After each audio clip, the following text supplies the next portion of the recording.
namanya Ot. Di usianya yang masih muda, Ot mengidap kanker leukemia stadium akhir.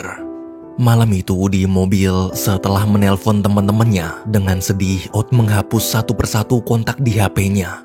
Dia menelpon hanya untuk minta maaf dan berpamitan sebelum meninggal. Namun saat tersisa kontak para mantan pacar serta sahabat baiknya yang bernama Bos, tiba-tiba Ot terdiam. Khusus mereka, dia merasa harus bertemu langsung. Di sisi lain di Amerika, terlihat Bos lagi ngobrol sama cewek cantik pengunjung bar miliknya. Bos ini cowok playboy, banyak pengunjung wanita tergila-gila dengan ketampanannya.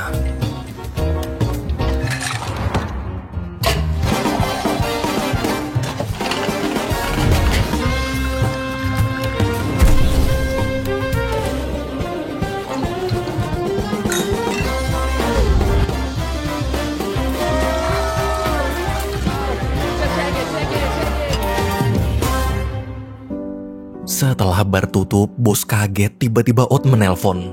Ia tak menyangka sudah bertahun-tahun lamanya tak bertemu, baru ini Ot menghubunginya lagi. Waktu ditanya ada perlu apa, Ot cerita kalau dia mengidap kanker leukemia stadium akhir.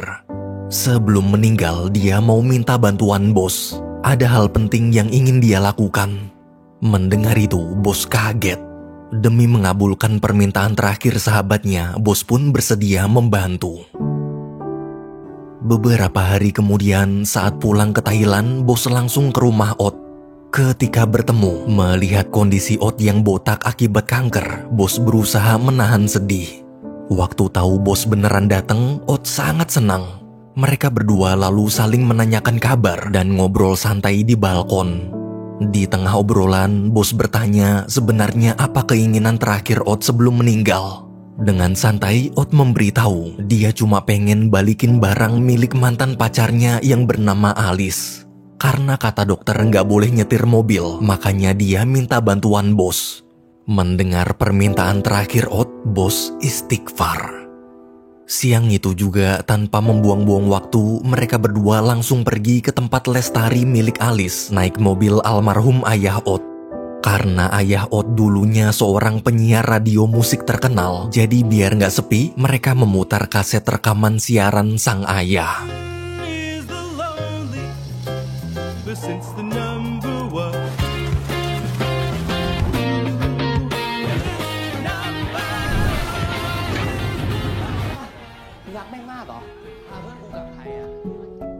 Sesampainya di depan tempat Lestari, Ot minta tolong Bos yang masuk. Ia yakin dengan pengalamannya merayu wanita, Bos pasti bisa membujuk Alice agar mau menemuinya. Ot lalu nitip makanan buat Alice sambil bilang nanti pas ketemu jangan kasih tahu soal penyakitnya. Dia nggak mau Alice khawatir. Ketika bertemu, saat tahu alasan Bos datang, Alice menolak. Melihat sikap kekanak-kanakan Alice, Bos kesal. Dengan emosi, dia berkata, mungkin ini terakhir kalinya kalian berdua bertemu. Apa salahnya luangkan waktu sebentar aja? Beruntung setelah dibujuk, Alice akhirnya mau. Malamnya di kafe, biar nggak ketahuan lagi sakit, Ot pakai wig. Saat bertemu, mereka berdua canggung. Ot lalu menjelaskan tujuannya minta ketemu hanya untuk mengembalikan tas yang dulu pernah dipinjam. Di tengah obrolan, waktu menatap Ot, seketika Alice menangis. Jujur sebenarnya selama ini dia sangat merindukan Ot. Meski sempat punya pacar lagi, namun di hatinya cuma ada Ot. Mendengar itu, Ot mencoba menenangkan. Ia yakin Alice kuat. Dengan atau tanpa kehadirannya, Alice pasti bisa terus melanjutkan hidup. Sebelum berpisah, mereka berdua menyempatkan diri berdansa untuk yang terakhir kalinya.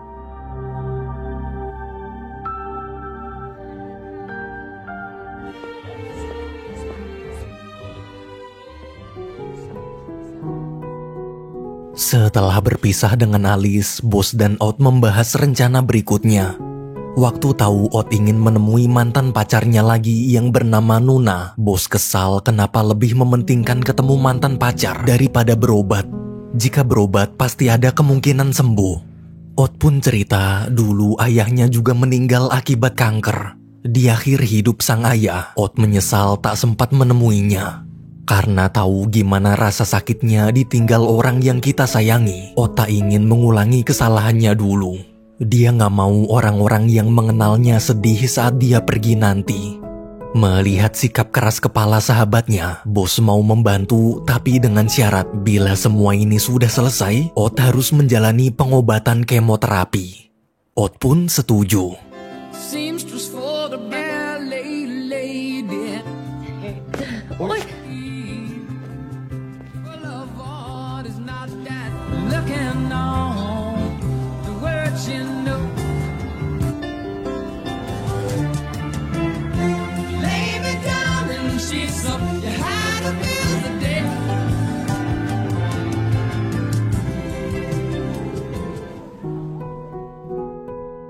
Paginya ketika sampai, Ot dan bos menunggu sambil nontonin Nona yang lagi syuting di depan gereja. Nona ini seorang aktris. Selama syuting, gara-gara aktingnya jelek, Nona terus-terusan dimarahi sutradara. Melihat Nona sibuk syuting, Ot bingung gimana cara menemuinya. Bos pun dapat ide. Dia akan mencoba mengalihkan perhatian agar Ot bisa menemui Nona.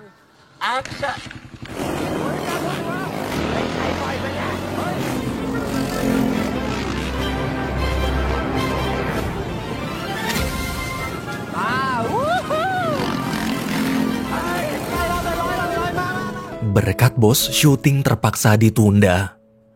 Dalam gereja, melihat Nuna sedang frustasi, Ot mencoba menyapa tapi reaksi Nuna jutek. Ot menjelaskan dia hanya ingin memberi selamat atas kesuksesan karir Nuna sekarang. Dia juga minta maaf. Maaf bila selama pacaran dulu dia tak pernah mendukung. Dia cuma mau melindungi agar Nuna tak salah jalan. Ot lalu memberikan piala sebagai tanda bahwa Nuna adalah mantan pacar terindahnya. Mendengar kalimat barusan, Nuna jadi teringat hari di saat mereka berdua putus. Malam itu di Amerika, waktu Nuna sedang audisi di dalam kamar, mendadak Ot dan bos datang menggagalkan syuting kemudian memukuli si sutradara. Nuna pun menangis sambil meluapkan amarahnya. Kenapa Ot selalu mengekang? Audisi ini adalah audisi penting agar dia bisa meraih mimpinya menjadi aktor kelas dunia. Ot lalu menjelaskan kalau sutradara itu seorang penipu. Mana ada audisi resmi tapi cuma berduaan dalam kamar. Sayangnya Nuna masih tetap tak mau mengerti. Hingga akhirnya karena sudah tak tahan lagi selalu dikekang, Nuna minta putus.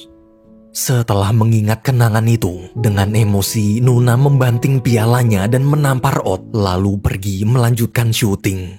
Ot pun hanya bisa terdiam.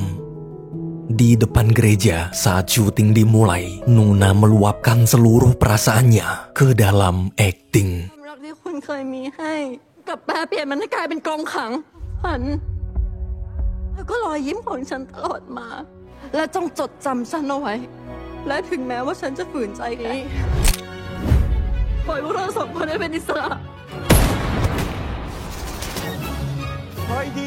Ot bersyukur bisa melihat akting Nuna untuk terakhir kalinya.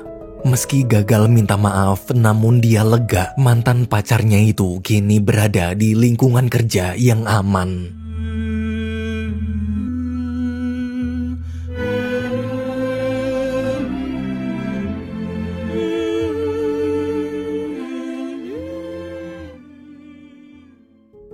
Malamnya untuk menghibur Ot, bos ngajak minum-minum di kedai. Melihat bos ngegodain si pelayan wanita, sebagai sahabat, Ot menasehati, apa nggak capek main-main terus? Udah waktunya bos mulai serius menjalani hidup dan mulai serius mencari wanita untuk menikah. Di tengah obrolan, si pelayan datang membawakan minuman pesanan bos. Pas tahu isinya ular, tuh bocah berdua bengong.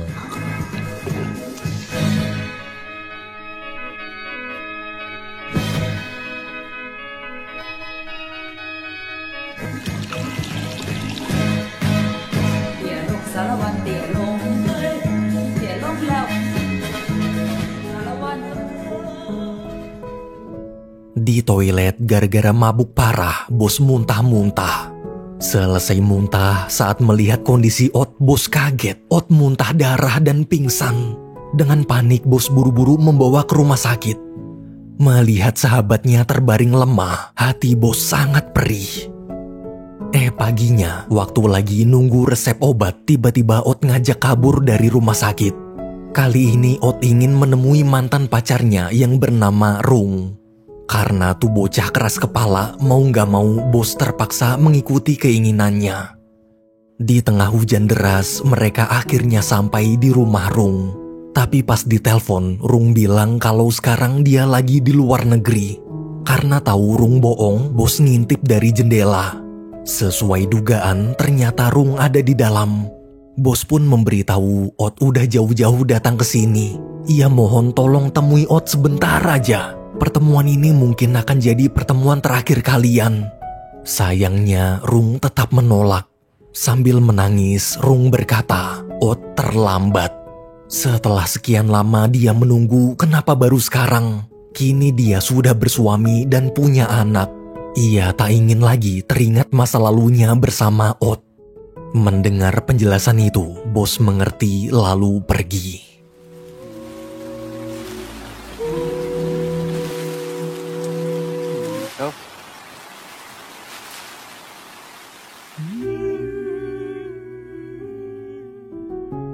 Malamnya mereka berdua menginap di hotel.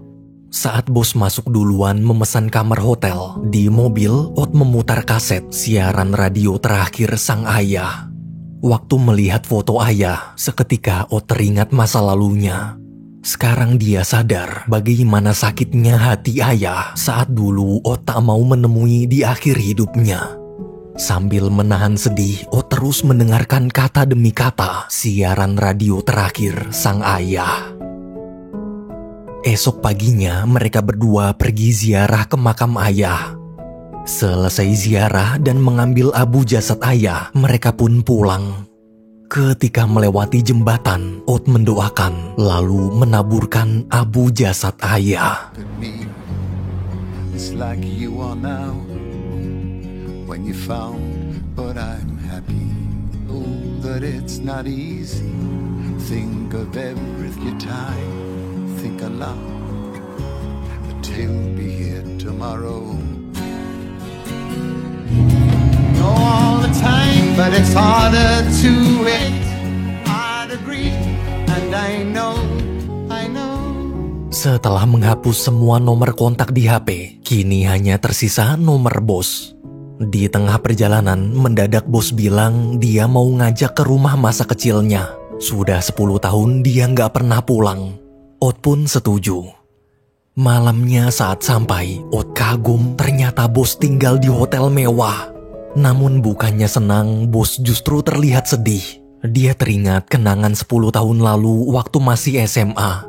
Dulu ibunya yang janda menikah lagi dengan pria kaya raya. Agar tak ketahuan sudah punya anak, bos dan ibunya harus bersandiwara jadi adik kakak.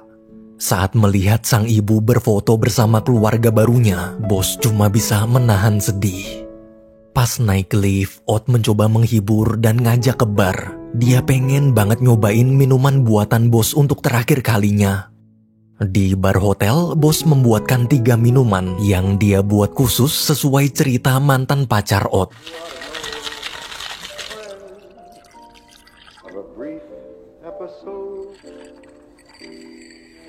Let's dance. I know the routine.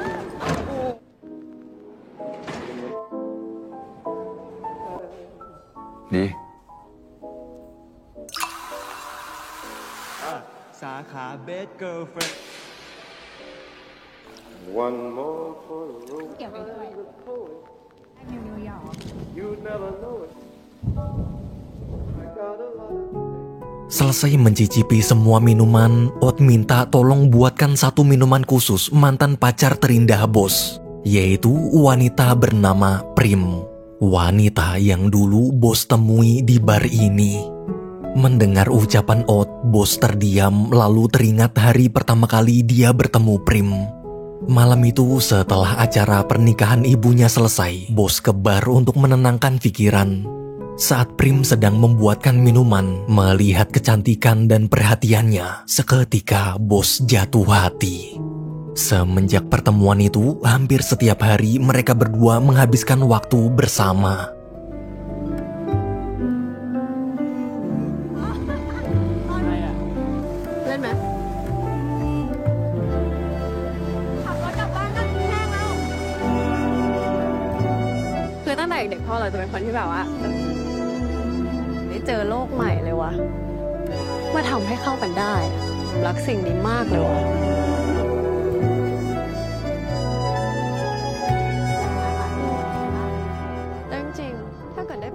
Suatu malam di bar, Prim cerita kalau dia pengen banget pergi ke Amerika dan belajar banyak hal tentang minuman.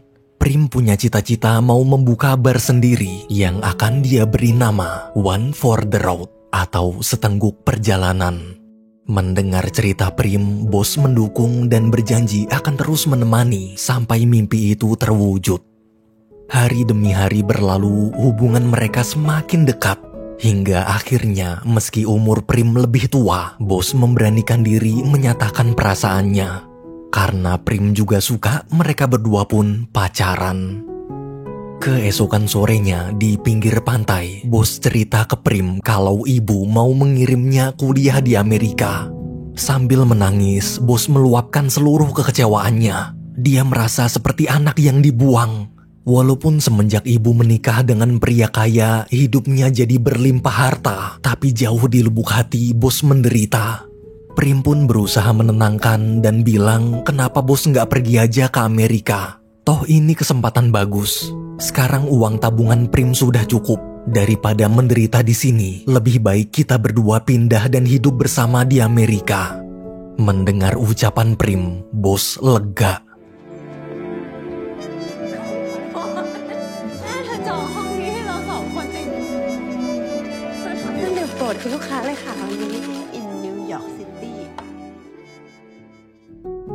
Selesai membuatkan minuman, bos bertanya kenapa Ot tiba-tiba membahas soal Prim. Ot menjelaskan sebenarnya tujuannya menyuruh bos pulang ke Thailand bukan cuma ingin minta dibantu bertemu mantannya aja, tapi sebagai sahabat dia juga ingin membantu bos agar bisa kembali bertemu dengan wanita yang bos cintai. Ot lalu mulai cerita tentang hari pertama kali dia mengenal Prim. Malam itu di restoran Amerika, waktu pertama kali melihat Prim masuk kerja, Ot langsung suka. Meski tahu Prim udah punya pacar, Ot nggak peduli. Dia terus berusaha ngedeketin Prim.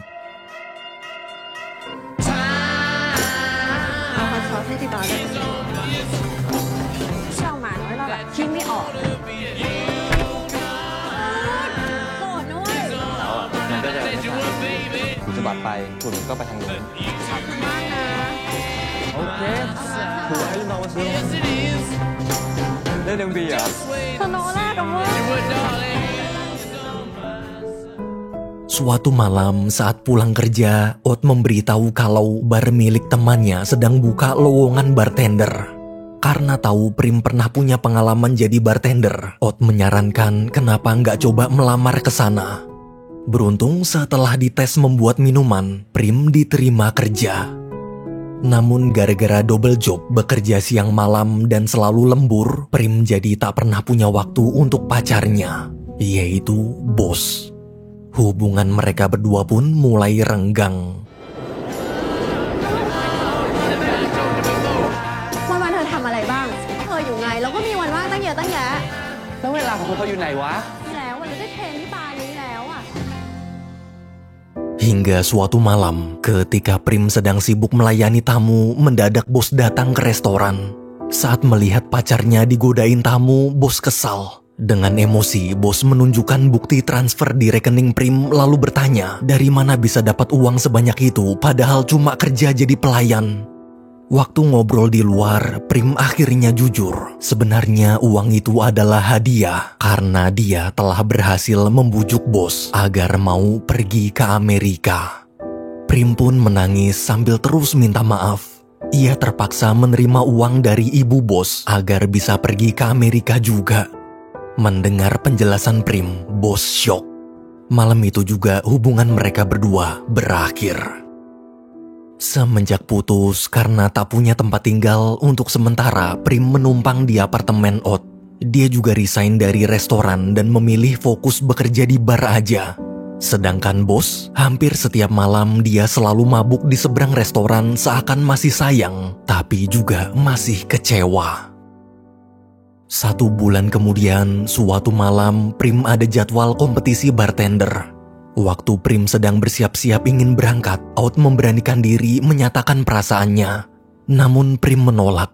Walaupun sudah putus, tapi jauh di lubuk hatinya, dia masih sangat mencintai bos.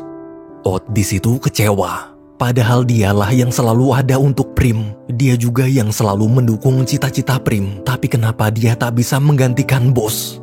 Prim lalu berkata, selama ini dia menganggap Ot cuma sekedar teman.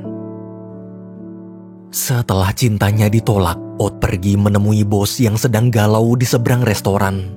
Karena merasa Prim tak pantas bersama pria sepertinya, Ot pun berbohong. Dia bilang kalau sekarang Prim sudah punya pacar baru. Mendengar itu, bos semakin galau. Dengan kondisi mabuk, bos pergi dari sana. Awalnya Ot merasa puas. Namun di stasiun, ketika melihat bos dipukuli preman, Ot kasihan lalu buru-buru menolong. Semenjak kejadian itu, tuh bocah berdua malah jadi sahabatan. Bahkan bos juga ngajak Ot tinggal di apartemennya. Tapi seiring berjalannya waktu, karena tak pernah bisa melupakan Prim, kelakuan bos semakin parah. Dia jadi suka foya-foya, gonta-ganti cewek, bahkan hampir setiap hari mabuk-mabukan. Sebagai sahabat, Ot merasa bersalah. Gara-gara ulahnya, hidup bos jadi hancur. Meski ingin sekali jujur memberitahu semuanya, namun dia takut bos tambah kecewa dan hancur. Dengan terpaksa, Ot memilih untuk tetap diam.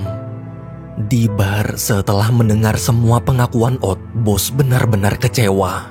Ia tak menyangka orang yang selama ini dia anggap sahabat baik, ternyata dulu pernah berusaha ingin merebut wanita yang sangat dia cintai. Ot pun hanya bisa minta maaf dan memberikan alamat baru Prim. Saat ini Prim tinggal di kota Bangkok. Ia harap bos mau menemuinya. Tapi karena terlanjur kecewa, dengan emosi bos menyuruh Ot pergi dan jangan pernah muncul di hadapannya lagi. Malam itu juga bos kembali ke Amerika. 3 bulan berlalu di Amerika, ketika bos sedang melayani pelanggan bar, mendadak ibunya datang. Ibu kesana untuk memberikan HP titipan sahabat bos dan mengabarkan kalau Ot telah meninggal dunia. Bos pun terdiam menahan perih. Di tengah obrolan waktu menatap putranya, ibu minta maaf atas segala dosa-dosanya di masa lalu. Maaf karena ibu bukan orang tua yang baik. Setelah berpamitan, ibu lalu pergi. Mendengar kata maaf dari sang ibu, seketika hati bos luluh. Malam itu, bos memutuskan pulang ke Thailand. Di perjalanan menuju bandara, dalam taksi dia memutar rekaman suara di HP yang ibunya berikan tadi. Dalam rekaman itu, terdengar Ot mengucapkan pesan terakhirnya. Bos, terima kasih sudah mau jadi sahabat terbaik yang pernah dia miliki. Jika suatu saat nanti bos sudah bisa memaafkannya, dia harap bos mau mengabulkan permintaan terakhirnya. Tolong jangan sedih terus, bahagialah sahabatku. Dan tolong temui Prim. Keesokan paginya saat sampai di Thailand, bos langsung pergi ke bar milik Prim. Ketika melihat pria yang sangat dia cintai muncul di hadapannya lagi, Prim berusaha menahan air matanya. Di momen itu, bos berkata, dia ingin pesan minuman spesial seperti biasanya.